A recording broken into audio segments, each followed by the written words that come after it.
19세기에서 20세기에 걸쳐 세계 최고의 신학자로 명성을 날린 스위스의 신학자 칼 바르트가 있습니다. 하루는 그가 미국을 방문하게 되었습니다. 세계적인 신학자가 방문한다니까 많은 기자들이 나가서 그를 맞이했습니다. 그 중에 한 기자가 그에게 이런 질문을 했습니다. 당신은 일평생 신학을 연구하면서 세계적인 학자가 되었습니다. 당신이 발견한 가장 위대한 신학은 무엇입니까? 라고 질문했습니다. 사람들은 그가 워낙 유명한 사람이라서 뭔가 특별한 말을 해줄 것이라고 기대를 했습니다. 그러나 그의 대답은 의외로 아주 평범한 것이었습니다. 이렇게 대답했습니다. 하나님은 나를 사랑하십니다. 나는 성경을 통해서 하나님께서 나를 사랑하신다는 사실을 발견했습니다. 어찌 보면 너무나 싱거운 대답이었지만 그에게는 그 이상의 표현이 없었던 것입니다. 여러분도 하나님께서 여러분을 사랑하신다는 사실을 믿으십니까? 하나님의 말씀을 통해서 그 진리를 발견하셨습니까? 하나님께서 여러분을 사랑하신다는 사실을 믿고 또 믿음으로 고백하시기를 바랍니다. 세상에서 가장 불행한 사람은 사랑받지 못하는 사람이고 또 사랑받는 것을 깨닫지 못하는 사람입니다.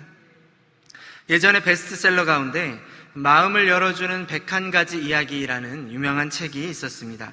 이 책에 실린 이런 이야기가 있습니다. 악성 췌장암에 걸려서 6개월밖에 살지 못하는 한 노인이 있었습니다. 병원 독방에서 응급조치를 받으면서 하루하루 죽음과 싸우고 있었습니다. 그런데 그에게는 그 병원에서 일하는 의사인 아들이 하나 있었습니다. 그 노인과 의사인 아들 사이에서 일어났던 이야기입니다. 이 아들은 어려서부터 아버지에 대한 감정이 좋지 않았습니다. 아버지는 너무나 가부장적이고 고지식하고 완고해서 감정이 메말라 있었습니다. 자녀들에게 한 번도 그 애정을 표현한 적이 없었던 그런 무뚝뚝한 아버지였습니다. 그리고 자녀들의 말을 들어주지 않았고 언제나 일방적으로 자신이 원하는 대로만 결정을 했습니다. 나중에 이 아들은 아버지만 보면 화가 치밀어 올랐습니다. 결국 두 사이는 점점 멀어졌고 수십 년 동안 형식적인 부자 사이로 남아 있었습니다. 그러나 이제 이 의사인 아들은 머지않아 돌아가시게 될 아버지를 바라보면서 마음의 변화가 일어났습니다. 아버지와 내가 화해를 하지 않으면 아버지가 돌아가신 이후에도 계속해서 후회가 될 것 같았습니다.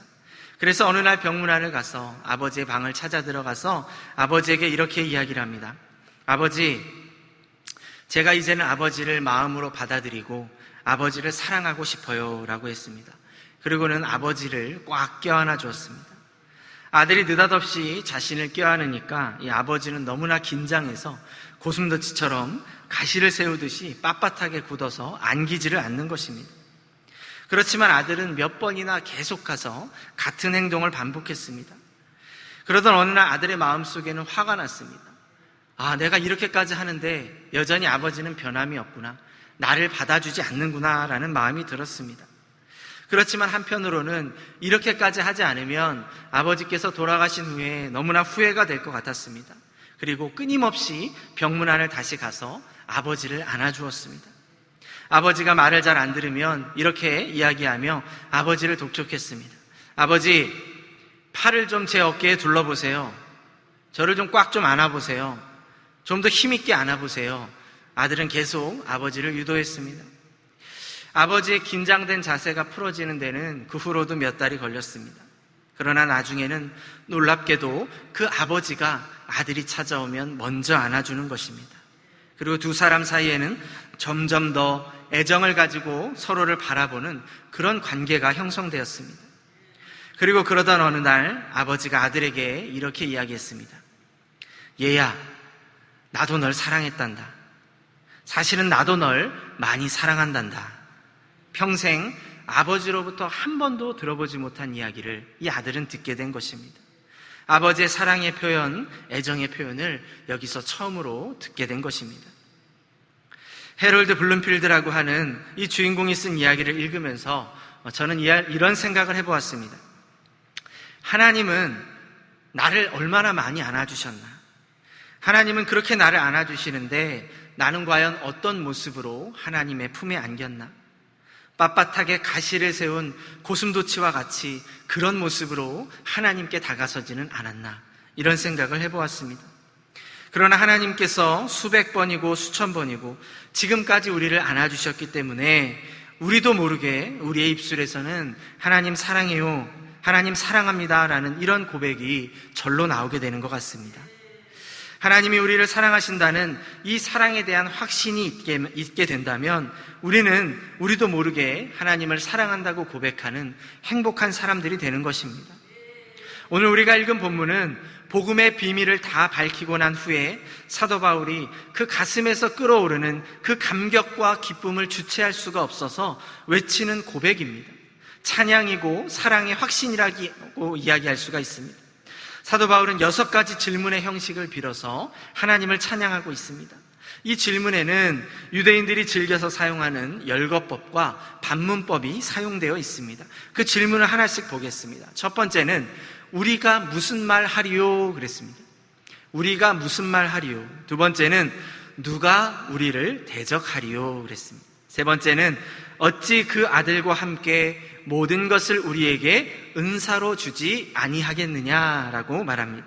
네 번째는 누가 능히 하나님께서 택하신 자들을 고발하리요? 다섯 번째는 누가 우리를 정죄하리요? 마지막으로 여섯 번째는 누가 우리를 그리스도의 사랑에서 끊으리요? 라고 질문하고 있습니다. 얼마나 가슴에 벅차고 얼마나 확신이 있으면 이렇게 외칠 수가 있겠습니까? 오늘 본문을 통해서 우리는 우리를 향하신 하나님의 사랑을 구체적으로 발견하면서 사도 바울과 같은 확신을 가지고 하나님의 사랑을 받는 복된 자녀들로서 그렇게 살아가야 될 줄로 믿습니다. 하나님께서 우리를 사랑하시는 구체적인 사랑의 증거, 그 첫 번째는 무엇입니까? 바로 하나님은 우리의 모든 필요를 채우십니다. 하나님을 사랑하고 하나님을 믿고 하나님의 뜻대로 사는 그런 사람들이 있습니다. 그럼에도 불구하고 어려움이 있을 때 우리는 종종 이런 생각을 하게 되죠. 하나님은 과연 나를 사랑하시는가? 이런 의구심이 들 때가 있습니다. 여러분들은 그런 경험이 없었습니까? 하나님은 우리를 사랑하시지만 사단은 구원의 확신을 흔들어 놓고 승리하는 그리스도인의 삶을 살지 못하도록 쉬지 않고 우리를 향한 하나님의 사랑을 의심하게 만듭니다. 그때 사도 바울은 이렇게 고백하면서 우리로 하여금 사단이 아무리 유혹을 해도 하나님의 사랑을 의심해서는 결코 안 된다는 것을 말씀해주고 있습니다. 본문의 31절과 32절의 말씀을 같이 한번 읽어보겠습니다. 그런즉 이 일에 대하여 우리가 무슨 말 하리요? 만일 하나님이 우리를 위하시면 누가 우리를 대적하리요? 자기 아들을 아끼지 아니하시고 우리 모든 사람을 위하여 내주신 이가 어찌 그 아들과 함께 모든 것을 우리에게 주시지 아니하겠느냐? 아멘. 그 아들과 함께 모든 것을 우리에게 주시지 아니하겠느냐? 안 주신다는 거예요? 주신다는 거예요? 확실하게 주신다는 것입니다. 하나님이 우리를 위하신다는 것은 하나님의 사랑이 끝까지 변함이 없다는 것을 말하는 것입니다. 하나님이 끝까지 변함없이 사랑하시는 자를 감히 누가 대적하겠는가라고 말하는 것이죠. 어떻게 하나님의 사랑을 확신할 수가 있습니까? 하나님께서 하나밖에 없는 외아들, 그 독생자를 우리에게 내어주신 그 사실을 통해서 확인할 수가 있다는 것입니다. 예레미야 선지자는 이와 같은 하나님의 사랑을 가리켜서 영원한 사랑이다라고 부르고 있습니다. 기욤 아폴리네르라는 시인이 있습니다. 이 시인의 절벽 가까이로 나를 부르셔서라는 유명한 시가 있습니다. 한번 읽어드리겠습니다. 절벽 가까이로 나를 부르셔서 다가갔습니다. 절벽 끝에 더 가까이 오라고 하셔서 더 다가갔습니다. 그랬더니 절벽에 겨우 발을 붙이고 서 있는 나를 절벽 아래로 밀어버리시는 것이었습니다. 물론 나는 그 절벽 아래로 떨어졌습니다. 그런데 나는 그때까지 내가 날 수 있다는 사실을 몰랐습니다. 이렇게 이 시가 끝납니다. 이것은 하나님께서 우리의 삶 속에서 역사하시는 오묘한 방법입니다. 하나님께서 우리를 벼랑 끝으로 몰아가시는 뜻을 우리는 처음에 다 알지 못합니다. 그리고 우리는 절벽 끝에 서서 떨어지지 않으려고, 어떻게 해서든지 떨어지지 않으려고 발버둥을 치게 될 때가 있습니다. 그리고 벼랑 끝에 떨어지지 않기 위해서 떨어지지 말게 해달라고 간절히 기도합니다. 그러다가 절벽 아래로 떨어지면 그 순간 어떻습니까? 하나님을 향한 불평과 원망을 쏟아놓습니다. 하나님, 나한테 왜 이러십니까? 왜 이런 일을 나에게 일어나게 하십니까? 라고 말할 때가 있습니다. 그런데 우리는 그 순간, 바로 절벽 아래로 떨어지는 그 순간 우리를 위해 예비해 놓으신 놀라운 하나님의 은혜를 깨닫고 하나님의 위대하심을 찬양하게 됩니다. 이토록 우리를 사랑하시는 하나님은 우리의 모든 필요를 채워주시는 분이십니다. 빌립보서 4장 19절의 말씀입니다. 우리 함께 읽겠습니다. 나의 하나님이 그리스도 예수 안에서 영광 가운데 그 풍성한 대로 너희 모든 쓸 것을 채우시리라. 아멘. 미국이 나온 위대한 설교자인 윌버 체프먼은 이 빌립보서 4장 19절 말씀을 가리켜서 하나님의 백지수표다라고 이야기를 했습니다. 이 말씀이 우리에게 내어주신, 마음대로 사용하라고 내어주신 하나님의 백지수표라는 것이죠. 우리의 모든 쓸 것을 채워주신다는 사실입니다. 그렇습니다. 우리를 사랑하시는 하나님은 우리의 모든 필요를 채워주십니다. 오늘 우리도 우리의 모든 필요를 채우시는 하나님을 생생하게 체험하는 그런 은혜가 있기를 바랍니다. 두 번째로 우리를 향한 하나님의 구체적인 사랑의 증거는 하나님께서 우리의 모든 연약함을 도우신다는 사실입니다. 종교개혁자인 마틴 루터는 당시의 부정과 부패 그리고 타락을 일삼는 그 종교를 개혁하기 위해서 여러 가지로 위험에 부딪혔고 낙심하고 절망할 때도 있었습니다. 심지어는 생명의 위협을 느껴서 여러 곳으로 도망 다닐 때도 있었습니다. 그때마다 그는 창밖을 바라보며 이런 고백을 하게 됩니다. 캄캄한 밤에 하늘을 쳐다보면 무수히 많은 별들이 금방 쏟아질 것처럼 반짝입니다. 그러나 그 별들을 받치고 있는 기둥은 보이지 않지만 별들이 떨어지지 않고 자기 자리를 지키고 있는 것은 하나님께서 온 우주를 운행하시기 때문입니다. 이와 같이 마틴 루터는 온 우주를 운행하시는 하나님께서, 그 별들까지도 떨어지지 않고 받쳐주시는 하나님께서 나의 모든 것을 도와주신다는 것을 믿고 그 마음의 평안과 위로와 힘을 얻었습니다. 그래서 더욱더 종교를 개혁하기 위해 힘써서 일할 수가 있었던 것이죠. 하나님의 모습이 우리 눈에 보이지 않고 하나님이 우리의 손으로 만져지지 않지만 하나님은 우리의 생명을 주장하시고 여전히 우리의 삶을 돕고 계십니다. 특별히 우리의 모든 연약함을 도와주십니다. 인간은 참으로 나약한 존재입니다. 한때 유럽을 호령했던 나폴레옹은 위대한 군인으로 불리고 있습니다. 용감한 장군이었고 세계를 지배하려는 야망도 있었습니다. 그렇지만 집에 오면 고독감과 외로움을 견디지 못해서 그 부인 조세핀의 무릎을 잡고 엉엉 울었다고 합니다.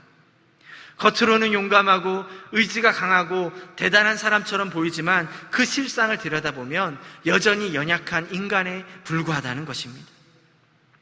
그래서 성경은 우리를 쉽게 깨져버리는 질그릇에, 우리 인간을 질그릇에 비유하고 있는 것입니다. 특별히 여러분, 우리 그리스도인들, 믿는 사람들의 입장에서 볼 때 우리에게는 가장 연약한 부분이 있습니다. 제가 곰곰이 생각해 보니까 그것은 기도가 아닐까 생각이 됩니다. 기도해야 하는 것을 아는데도 기도하지 못하는 것입니다. 그래서 고난을 당하거나 극심한 어려움에 처할 때 너무 연약해서 기도하지 못할 때가 있습니다. 무엇을 기도해야 할지 모를 때가 있다는 것입니다. 제자들도 예수님을 따라다닐 때는 모든 것을 버려두고 헌신하며 따라갔습니다. 광야로 가자면 광야로 갔고, 바다로 가자면 바다로 갔고, 심지어는 죽으러 가자라고 하면 죽으러 따라갈 수 있는 그런 마음이 있었습니다. 그런데 그 제자들이 어디서 넘어졌습니까? 바로 기도에서 넘어졌습니다. 나를 위해 깨어 기도하라고 하니까 다 넘어지고 말았던 것입니다. 잠들고 말았던 것입니다. 예수님은 겟세마네 동산에서 마지막 십자가의 길을 앞두고 나를 위해 기도하라고 부탁하셨습니다. 그럼에도 불구하고 그들은 연약함에 잠이 들고 말았던 것입니다. 그러자 주님은 이렇게 말씀하십니다. 마음은 원이로되 육신이 약하도다. 때론 기도가 인간의 힘으로 할 수 없는 영적인 전쟁이기 때문에 힘이 들 때가 있습니다. 그렇지만 이 기도에 실패하면 영적인 침체가 오게 되고 나중에는 끊임없이 패배할 수밖에 없는 영적인 고착에 빠지게 됩니다. 사단은 이때 우리를 유혹하여 하나님의 사랑을 계속해서 의심하게 만듭니다. 정말 하나님은 나를 사랑하실까? 나를 사랑하신다면 나에게 왜 이런 일이 일어나게 하실까? 나를 왜 이렇게 어렵게 만드실까? 하나님은 나를 사랑하지 않는 것이 아닐까? 사단은 우리의 연약한 부분을 틈타서 그 틈으로 계속해서 들어와서 우리로 하여금 의심하게 만드는 것입니다. 그러나 이럴 때일수록 우리는 분명히 기억해야 합니다. 하나님은 우리를 너무나 사랑하십니다. 우리를 사랑하셔서 우리가 우리의 연약함으로 인해서 어떻게 할지 모르는 상황 가운데서도 우리의 모든 기도를 도와주시는 것입니다. 로마서 8장 26절에서 27절에 보면 이런 말씀이 있습니다. 우리 같이 한번 읽겠습니다. 이와 같이 성령도 우리의 연약함을 도우시나니 우리는 마땅히 기도할 바를 알지 못하나 오직 성령이 말할 수 없는 탄식으로 우리를 위하여 친히 간구하시느니라. 마음을 살피시는 이가 성령의 생각을 아시나니 이는 성령이 하나님의 뜻대로 성도를 위하여 간구하심이니라. 아멘. 하나님은 우리를 사랑하셔서 우리의 모든 연약한 그 기도까지도 도와주신다는 거예요. 어떻게 기도할지까지도 도와주신다는 사실입니다. 이렇게 우리가 기도하게 되면 우리가 알고 확신하고 깨닫게 되는 사실이 있습니다. 하나님을 사랑하는 자, 곧 그의 뜻대로 부르심을 받은 자들에게는 모든 것이 합력하여서 선을 이룬다는 것입니다. 또한 우리는 죄책감과 두려움이 들어오게 되면 우리의 심령이 연약해질 때가 있습니다. 하나님 앞에 담대히 설 자신이 없을 때가 있습니다. 이때 사단은 역시 우리의 그 연약한 틈을 공격합니다. 너 이런 죄를 짓고도 구원받았다고 할 수 있어? 너는 이런 죄를 지었으니까, 이런 죄인이니까 하나님은 너를 더 이상 사랑하지 않으셔라고 끊임없이 우리를 유혹할 때가 있습니다. 이렇게 되면 우리는 구원에 대한 확신이 흔들릴 수도 있습니다. 그러나 그럼에도 불구하고 하나님은 우리를 사랑하고 계십니다. 하나님의 사랑을 분명하게 확신하고 있는 바울은 오늘 본문의 33절과 34절에서 이렇게 선포하고 있습니다. 같이 읽어보겠습니다. 누가 능히 하나님께서 택하신 자들을 고발하리요? 의롭다 하신 이는 하나님이시니 누가 정죄하리요? 죽으실 뿐 아니라 다시 살아나신 이는 그리스도 예수시니 그는 하나님 우편에 계신 자요 우리를 위하여 간구하시는 자시니라. 아멘. 우리가 하나님의 자녀지만 사실 하나님의 자녀답게 살지 못할 때가 많이 있습니다. 그렇지 않습니까? 당신은 정말 하나님의 자녀로서 신실한 삶을 살아가고 있습니까? 라고 질문한다면 예, 그렇습니다 라고 자신 있게 대답할 수 있는 사람이 과연 몇 명이나 되겠습니까? 우리는 우리 자신을 너무나 잘 알고 있습니다. 우리는 죄인입니다. 우리 안에는 여전히 온갖 탐욕이 있고 시기와 질투가 있습니다. 이런 약점을 알기에, 이런 모습을 잘 알기에 사탄은 오늘도 끊임없이 우리를 고발하고 정죄하는 것입니다. 조금만 잘못을 깨달아도, 양심의 가책을 느껴도 너는 죄인이야, 너는 역시 어쩔 수 없어, 너희는 거짓 신앙인이야, 너는 그리고 위선자일 뿐이야 라고 우리를 고발합니다.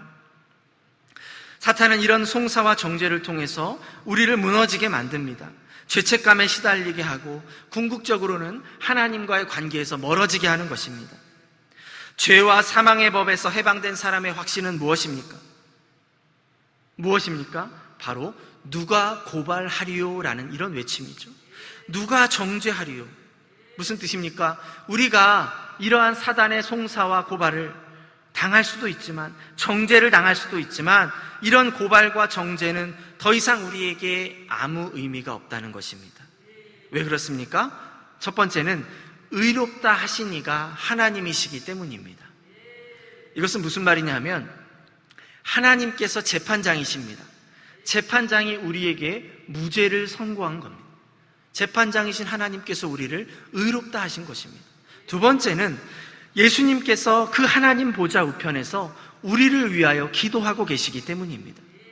이처럼 부활하신 주님은 하나님 보좌 우편에서 지금도 우리를 위하여 기도하고 계십니다. 기도하시는 것뿐만 아니라 우리의 모든 죄를 대변해서 변호하고 계십니다.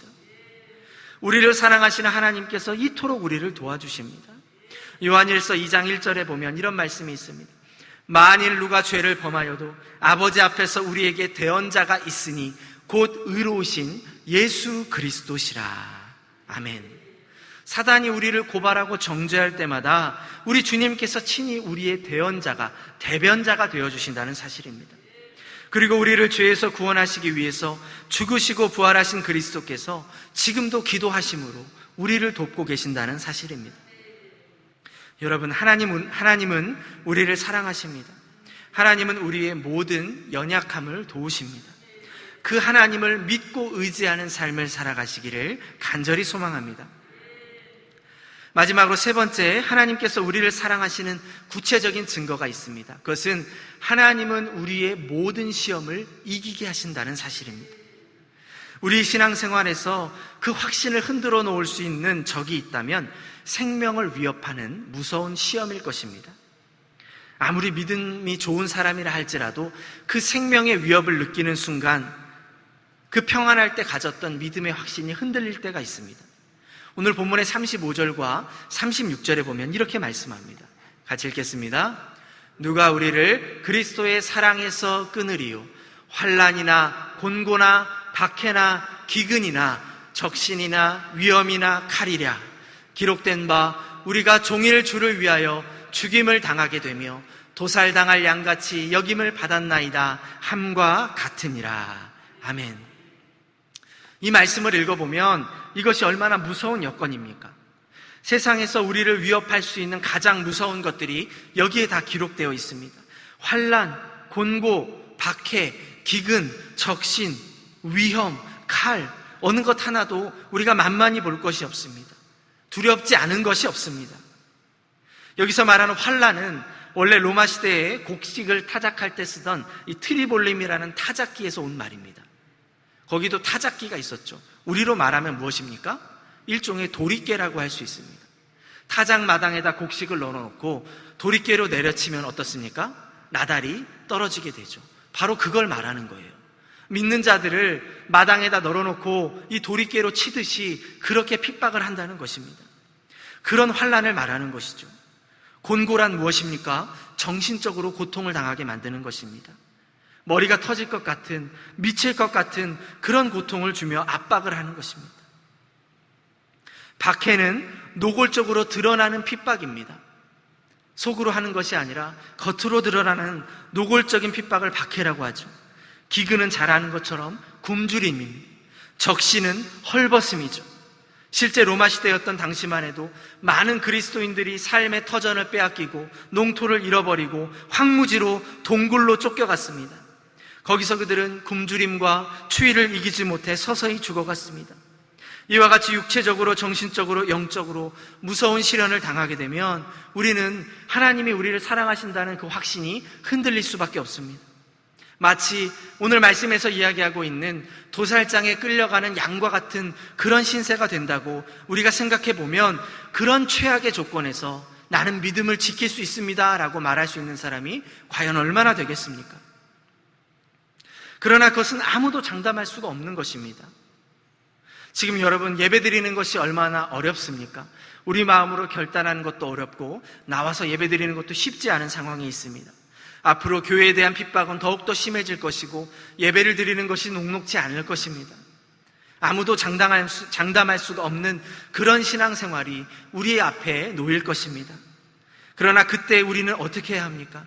사도 바울은 단호한 어조로 이렇게 외치고 있습니다. 37절 말씀입니다. 우리 같이 한번 읽어보겠습니다. 그러나 이 모든 일에 우리를 사랑하시는 이로 말미암아 우리가 넉넉히 이기느니라. 아멘. 간신히 이긴다고 말하지 않습니다. 이 모든 시험이 올지라도 우리가 넉넉히 이긴다고 말하고 있습니다. 또한 바울은 우리의 힘으로 이긴다고 말하지 않습니다. 우리의 믿음이 좋아서 승리한다고 말하지 않습니다. 그러면 누구 때문입니까? 바로 우리를 사랑하시는 그분 때문에 우리가 승리할 수 있다고 담대히 말하는 것입니다. 따라서 우리는 그리스도의 사랑의 능력으로 이 모든 시험을 넉넉히 이기게 될 줄로 믿습니다. 탈북민인 이영선 씨의 증언에 의하면 1974년 10월에 함흥시 만세교에서 처형된 김태용 목사님과 그 성도들에 관한 이야기가 전해지고 있습니다. 이 목사님은 함흥시 반용구역 용마동이라고 하는 지역에서 지하교회를 꾸미고 오랫동안 이 안에서 예배를 드리고 있었습니다.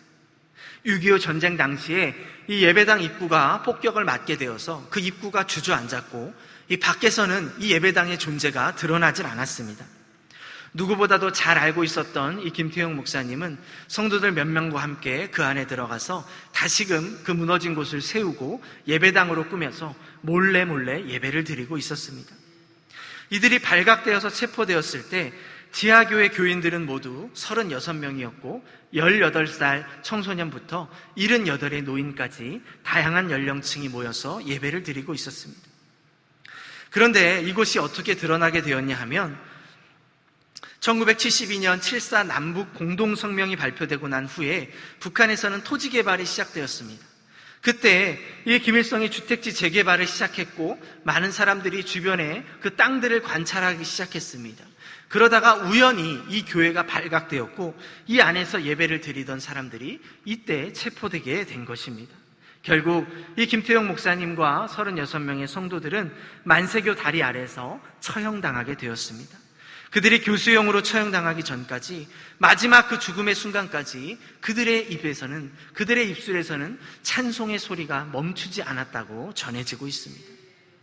그 어떤 환난과 핍박이 와도 하나님의 사랑에서 끊을 수 없었기에 그들은 마지막 죽음의 순간까지도 하나님을 찬송하며 그렇게 죽음을 맞이할 수가 있었던 것입니다. 우리는 하나님의 사랑이 변하지 않을까 때로는 걱정하고 염려할 때가 있습니다. 그러나 그럴 필요가 없습니다. 환난과 핍박을 당할 때 우리의 믿음이 꺾이지는 않을까 두려워할 필요가 없다는 것입니다. 왜냐하면 우리를 위하시는 하나님의 사랑, 예수 그리스도의 사랑이 영원토록 변하지 않기 때문입니다. 영국의 위대한 설교자인 찰스 스펄전 목사님이 한 번은 시골에 있는 어떤 농가를 방문하게 되었습니다. 농가 마당 한쪽 구석에 보니까 풍향계가 이리저리 바람의 방향에 따라서 흔들리고 있었습니다. 관심이 생겨서 가까이 가서 보니까 풍향계의 바람을 가리키는 화살촉 밑에 편말이 하나 붙어 있는 것을 보게 됩니다. 편말을 이렇게 보니까 God is love라고 쓰여져 있었습니다. 하나님은 사랑이시라라는 것이죠. 그래서 의아하게 생각되어서 집주인에게 물었습니다. 농담 삼아서 이런 질문을 합니다. 설마 하나님의 사랑이 바람 부는 대로 이리저리 바뀐다는 건 아니겠죠? 라고 이야기했습니다. 그러자 주인은 웃으면서 이렇게 대답을 합니다. 물론입니다. 정반대입니다.